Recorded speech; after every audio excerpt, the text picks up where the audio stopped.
this is going to be just a very short video.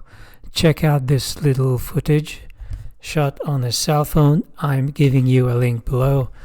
This is showing you a freshly finished Moulton frame.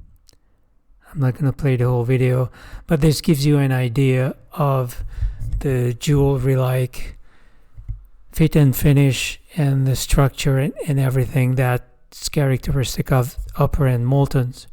Now, when you look at the top of this bike, you saw in the beginning that this was an upper-end Moulton, and you can see that by looking at the seat post. This is the company's website, moultonbicycles.co.uk.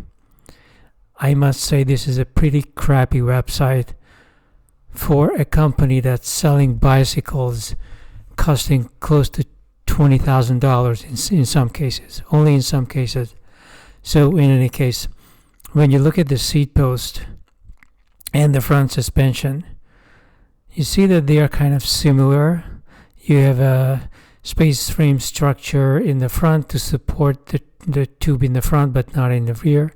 But when you get into the top level bikes, the NS series, except for the bottom basement of it, which already features a significantly upgraded front suspension, but you see in the back that the way the seat connects is also a space frame. It's kind of a beautiful miniature space frame structure, which is something you see here.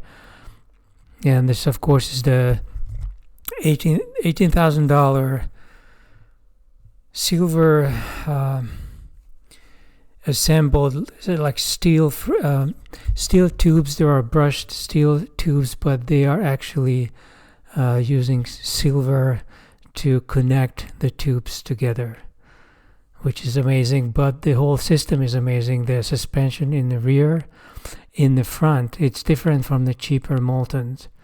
And when you just look at the frame that just came out of the factory, you see that there is this characteristic space frame design.